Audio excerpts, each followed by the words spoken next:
now to Tamil Nadu, where on Wednesday, Chidambaram temple priests were booked for restricting police and Hindu religious and charitable endowments department officials from offering prayers on the sacred stage inside the temple. Now, CNN News 18's Anand Narasimhan spoke exclusively to senior advocate Sai Deepak on this particular issue. Listen in.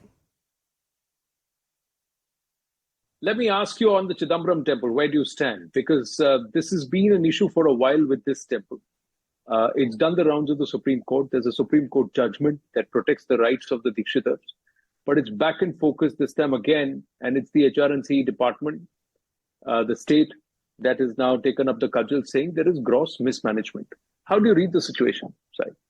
So, if there is a textbook instance of what is wrong with state control of Hindu religious institutions, despite a clear verdict from the Supreme Court, the highest constitutional court of the land, in the context of a denominational institution that enjoys rights under Article 26, which is perhaps the strongest of rights that a religious institution can get under the Constitution, this is that example.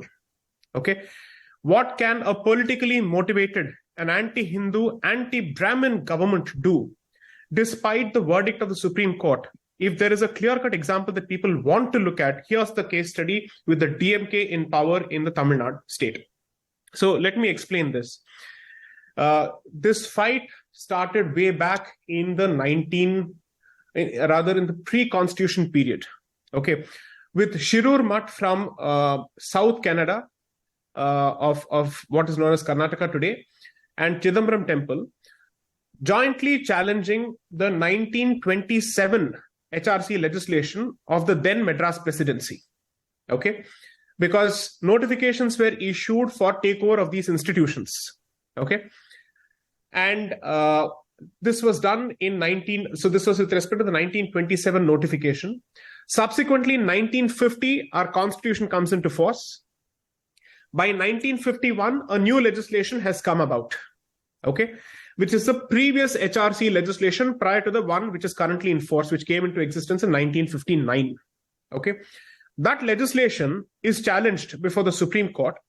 And in that particular judgment, which is known as the famous Shirur Mutt judgment of the Supreme Court, the court categorically holds what are the metes and bounds and circumstances in which the state can step into the picture, but never to take over any institution. You can just take it over for very limited purposes to set the house in order and get out of the picture. Okay, that is when the saga began for this particular temple. But then comes the 1959 Act, which reproduces in sum and substance the very same provisions which were struck down by the Supreme Court in 1951. And under that legislation, executive officers are appointed one way or the other without any reason. And in most instances, the Tamil Nadu government, regardless of who has been in power, has never given clear reasons as to why a particular temple needs to be taken over, which is among the first reasons required or one of the first requirements under administrative law. So for instance, if it is a non-state private property and the state wants to step into that particular picture, it has to say, I'm doing so under this power. I'm doing so because there is a specific circumstance that warrants it. I want to do so to achieve a particular end, and I will finish this in a certain time period. None of these things have ever been satisfied by the Tamil Nadu HRC government. Okay, all this litigation ultimately comes to a head. And on 6th of January 2014, in the judgment known as Subramania Swamy versus so-and-so, the Supreme Court comes out with a very clear verdict saying, this is a denominational institution. You cannot supersede or take over control in the name of setting the house in order. And this is what you've been doing.